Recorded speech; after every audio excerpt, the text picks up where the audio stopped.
6 different settings and tricks that I use to make my MacBook Pro look cooler. And if you watch this video to the end, I have one extra tip just for you.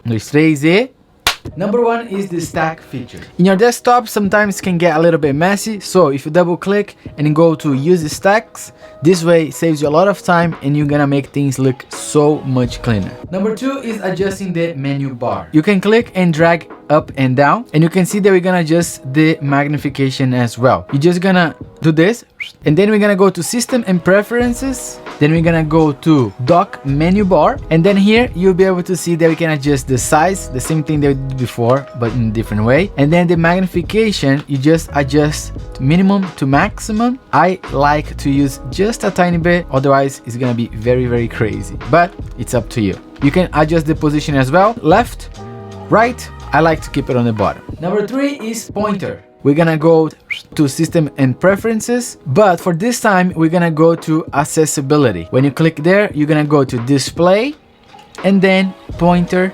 This is the reset settings. You can change the size as well and change any color. My pointer outline, I like to leave it orange, and the fill you can change for any color you want. I like to leave it black. Appearance and accents. System and preference, again, general, and then here you see the colors. I like to keep mine dark, moody. You can switch to lighter as well, or you can leave automatic because it's gonna change. It depends of the time that you are using your computer. And then the accent colors, you can change for any color you want. I like to leave orange, so this way you see here that all the icons gonna be in different colors. And the sidebar icon size, you can change that too.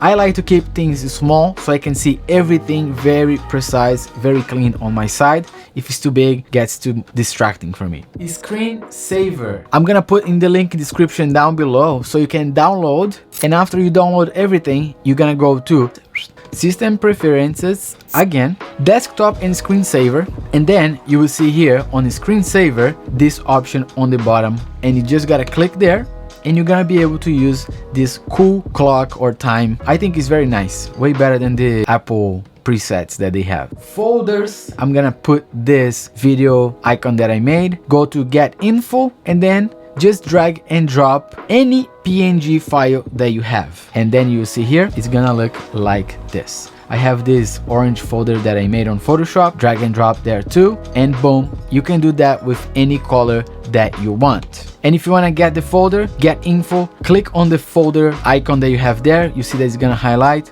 and you're gonna go to edit and then copy or Command C. What I did, I create a 1080 by 1080 project on Photoshop, Command V, press Command U to change the colors, the hues, the saturations, all this good stuff, and then I just saved in PNG, and this way I can have any color that I want. You can do that too. And one extra tip, bonus for you for watching this video until the end: if you like techie stuff, filmmaking tutorials, make sure to subscribe for more videos just like this one. When I do my tutorial videos, you see that I can do a lot of clicks, and that is this little circle around my pointer. You're gonna go to QuickTime Player, you're gonna open.